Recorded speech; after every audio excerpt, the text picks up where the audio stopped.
السلام علیکم ورحمۃ اللہ وبرکاتہ۔ آج میں آپ سے جو ہے وہ سجدہ تلاوت کے بارے میں جو ہے وہ کچھ باتیں ذکر کروں گی۔ سجدہ تلاوت کسے کہتے ہیں؟ تو قرآن شریف میں جو ہے وہ 14 مقام ایسے ہیں کہ جہاں پر جس کے کنارے پر جو ہے وہ سجدہ لکھا ہوتا ہے اور اس کو پڑھ کر سجدہ کرنا کیا ہے، واجب ہو جاتا ہے، اور اس سجدے کو سجدہ تلاوت کہتے ہیں۔ سجدہ تلاوت کرنے کا طریقہ کیا ہے؟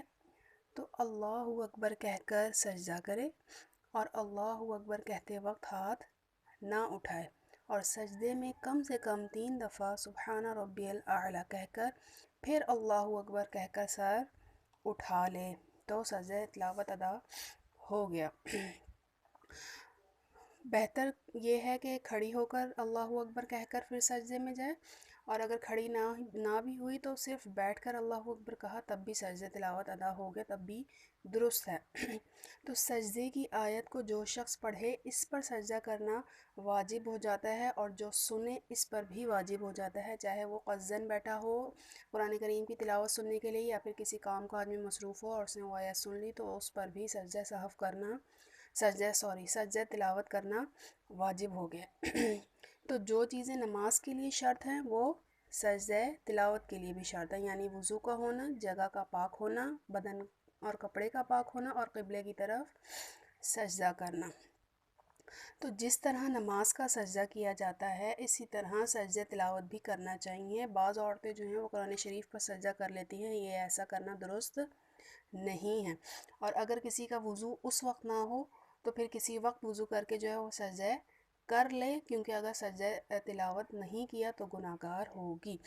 اور ایک اور بات کہ اگر حیض یا نفاس کی حالت میں کسی سے سجدے کی آیت سن لی تو اس پر سجدہ واجب نہیں ہوا۔ ہاں، اگر ایسی حالت میں سنا ہے کہ جب اس پر نہانا واجب تھا تو نہانے کے بعد جو ہے وہ سجدہ کرنا واجب ہے۔ اور اگر بیماری کی حالت میں سنی ہے اس نے سجدہ تلاوت تو اتنی سخت اس میں نہیں ہے کہ وہ سجدہ کر سکے، تو جس طرح اشارے سے نماز کا ہم پڑھ لیتے ہیں تو اسی طرح اشارے سے سجدہ تلاوت بھی ادا کرے۔ اور اگر نماز میں سجدے کی آیت پڑھے تو وہ آیت پڑھنے کے بعد نماز میں ہی کیا کر لے، سجدہ کر لے، اور اس کے بعد کس طرح کرے گا کہ سورت پڑھ کے رکوع میں جائے۔ اگر اس آیت کو پڑھ کر سجدہ نہیں کیا تو اس کے بعد 2-3 آیتیں اور پڑھ لیں تب بھی سجدہ کیا تو بھی درست ہے، یعنی کہ نماز آپ نے ختم کر لی اور پھر سجدہ کیا تب بھی یہ درست ہے۔ اور سجدہ تلاوت جو ہے وہ عموماً لوگ جو ہے وہ اس کو اگنور کر دیتے ہیں کہ یہ نہیں ادا کرتے، تو اگر کسی نے سجدہ تلاوت ادا نہیں کیا تو وہ سخت گناہ گار ہوگی۔